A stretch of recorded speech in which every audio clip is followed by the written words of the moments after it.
First, live, local. This is Fox 12 Now. And welcome back to Fox 12 Now. Thank you for joining us. I'm Greg Nibbler. We are live streaming here out of the Fox 12 Oregon newsroom. We cover a wide range of topics here at the station and on this show.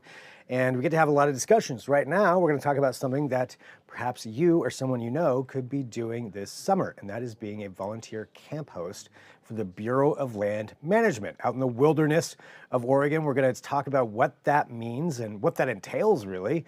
Right now, we are joined by Morgan Rubinow from Bureau of Land Management from BLM, and thanks for being here, Morgan. And you know, I want to get into this, what this role is and how this would work for somebody.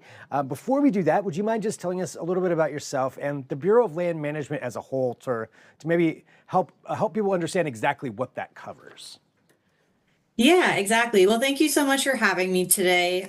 So I am the volunteer lead for BLM Oregon, Washington. And the Bureau of Land Management is a federal agency that manages public lands for multiple uses. One of those uses is recreation. Other uses include wildlife habitat, grazing, timber, and other uses. So for BLM Oregon, Washington, we manage a little over 16 million acres of public lands between the two states here in the Pacific Northwest. Wow, 16 million. Yes, 16 million. So our volunteer program is very important to us. And, you know, volunteers help us manage those 16 million acres, not all of them, but, you know, they definitely help where they can. And also just wanted to mention that this year is pretty exciting for the Bureau of Land Management. It is our 80th anniversary of being an agency, but it's also the 250th anniversary for our nation. So what better way to celebrate than volunteer, right? Yeah, there you go. Yeah, so 80 years of BLM, of Bureau of Land Management out of that. And just to give a little bit more clarification to you, so when we're talking about BLM land, how does that compare to like Mount Hood National Forest or state parks or that kind of thing? Yeah, so there's a lot of ways that I can answer this, but I'll try to keep it simple. So the Bureau of Land Management, the National Forest Service, the U.S. Forest Service, I should say, and the National Park Service are federal agencies, which the Park Service is probably what people are most familiar with. And then you have your state-managed state parks, like you mentioned. And basically, we all have slightly different missions, but we do overlap in the area of having recreation opportunities. And what those recreation opportunities look like might be a little bit different. So for BLM, sometimes you'll have a campground, which we'll be talking about campground hosts for that. These campgrounds could be out in the middle of nowhere. They might be just outside of town. There may or may not be amenities. So when I say that, I mean water, electricity, and usually you might have a pit toilet. But even then, depending on where you're going, you may or may not even have that. So your recreation experience really varies. And with state parks, they typically have a few more of those amenities when you're camping. So it might be a little bit less rustic than what you might see on BLM or Forest Service. Yeah, okay. Rustic was the word I was going to use too. So you know, you could be roughing it just a little bit more on BLM land, which for me that's kind of camping I like. So, but let's talk about this volunteer camp host role. So what exactly would that entail? Yeah, so these are really exciting roles, and they're more than just our typical volunteer opportunities when you just have usually we have day opportunities. So an event where you go out and you help for the day. As a camp host, you would usually be helping for a few months. So this could be anywhere from spring through summer and sometimes even ending in the fall. Our campground hosts are amazing folks, and they help us keep the campground clean and tidy. They help interact with visitors, answer questions, and they also get a chance to, spend time outdoors a little bit more than you might if you were living at home. And as you can see here through some of these photos, we have some campground hosts who are really into photography, and it's a great time for nature photography. Some people might be really interested in painting or writing, and you get a lot of free time to just explore the outdoors when you're a camp host. So, depending on which location you're at, it could be different, but that kind of covers some of the general basics. So yeah, a little bit of everything, but getting to be out there in the wilderness. And um, I want to talk about the host role itself. I am curious, if somebody does volunteer to be a camp host, do they get to choose where they go, or is that kind of assigned to them by the BLM? Yeah, so typically when people are interested in a camp host opportunity, what people are doing is they can call our office, or most of the time people find them on a website called volunteer.gov. And what you do is you would typically apply to the area that you're most interested in, but sometimes you might not know what options are available. So that's when, we can help you out and we can say what sort of locations we have. But for the most part, yeah, people have a general idea of what they're applying to before they apply, because maybe they're looking for an area that's a little bit quieter and a little bit more off the beaten path. Some people are looking for an area that is, maybe they like the high desert, or maybe they like the forest. So we have a variety of options. We also have some host opportunities along the coast. So yeah, I think the world is your oyster when it comes to this. And if you're not sure, we can always tell you what we do have open and available. And what are some of the I guess qualities may not be the right word, but what are some of the things that you're looking for when it comes to a potential candidate for this role?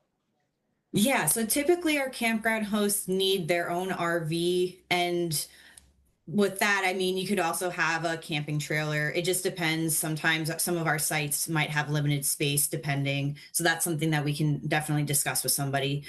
So yeah, you have to be self-sufficient, and we want to make sure that you are protected because the weather does vary and does change. So just having a tent isn't going to be enough for these opportunities because you're out there for months on end. Another thing too is just wanting to be interested in talking to people, being okay with getting your hands dirty because you do help with picking up trash. You'll make sure that the toilets are stocked with toilet paper, and just genuinely enjoy the outdoors because it's a really unique experience, and you'll definitely have a really fun time. But you will also be in areas where you might not have a lot of cell reception. You definitely won't have internet. You may or may not have electricity, water. You might have to be a little bit more self-sufficient. So it's definitely there's a lot of different opportunities for people depending on what they're looking at and what their interests are. And then I think the other thing I want to mention about that is for a campground host, they do need to pass a federal background check investigation, and that is just making sure that we have people who are out there who are going to be able to keep the public safe. And we can always discuss that more with people who are interested in volunteering with us, but that is a requirement. You mentioned some of the part of that, interacting with the public and interacting with people who are there on the land. What are those interactions typically about or like? Yeah, that's a great question. Oftentimes, people are asking, where's a good place to go hike? Or maybe some of these campgrounds are located near the water. So they might say, hey, where's a good place to put in my raft or my kayak? Mountain biking could also be something that people are interested in. Sometimes they just need some general guidance on where's the closest town and the grocery store and gas station.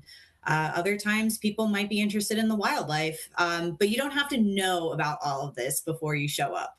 We will help you learn, we will give you information. And then also, if you're not sure, you don't have to guess. You just talk to the BLM staff member who you're working closely with, and they can help you with those questions too.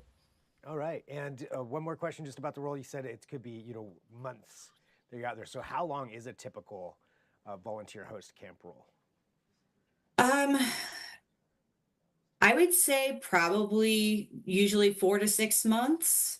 But we're also flexible, so if somebody can't do that long, that's fine. But typically, we would ask for at least 2 or 3 months, just because you do have to go through the background check process. If you can do a little bit longer, then that definitely helps us out because then we don't have to find multiple people to serve as a volunteer for the same role.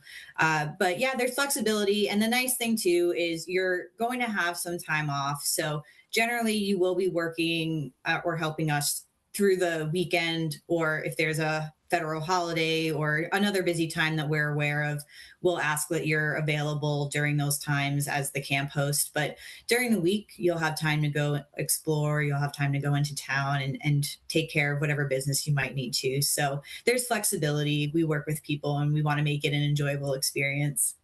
Nice. And I guess then how do people go about applying for this? Yeah, so my recommendation is to go on volunteer.gov. And when you're searching, you can search for BLM Oregon or BLM Washington. We have locations available in both.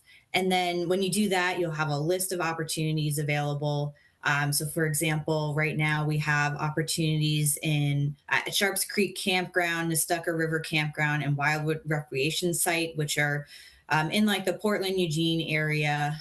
We also have some locations out at Yaquina Head over on the coast. There's some in the Coos Bay area as well. Up in Washington, we have an opening in Yakima Canyon Campground. Let's see, and then not to name all of them, but just a few more to toss out there.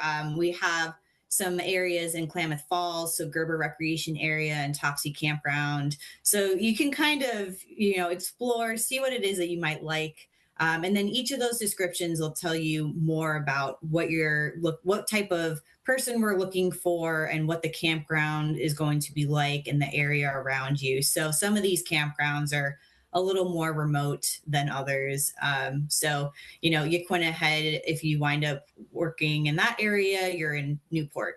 You're in the town of Newport versus some of these other campsites where you would be out, like the Yakima Canyon campground, for example, is pretty remote compared to some of the other ones. So pick and choose which one, you would be more suited for. All right. Yeah. Anything else that you think is important? I guess the only other thing I can say is, when you're applying, put the information that you think is going to be relevant. So you might not have, all of the experience that's being asked for in the application process, but we want to know, are you interested in the outdoors? Have you done something like this before? Have you volunteered before? The more information that you can provide, the stronger it is for your application. So that really helps us. Don't go in and just give us the bare minimum so you can submit it, because it doesn't help us. So help us out, give us good details. And then, that'll help everybody out. So we appreciate that. I think that's about it in terms of the application process.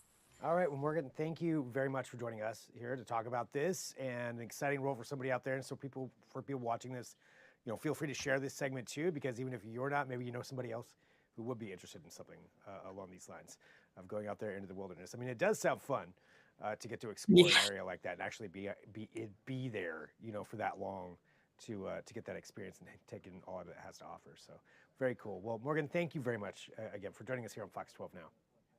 Yeah, thank you for having me. And for everybody watching, we are live streaming here. We're going to take a break. We'll come back. We're going to get you a weather update that we have, an extended weather update from Katie Zuniga, our meteorologist, and she'll let you know what to expect here with the weather. I know it's a little rainy outside if you're watching live right now, but I think that could get better depending on where you're at later on in the week. But we'll let Katie explain that. So that's coming up. And of course, if there's breaking news that happens between 1 p.m. and 4 p.m., I'll be here for you with that as well. I'm Greg Nibbler. This is Fox 12 Now.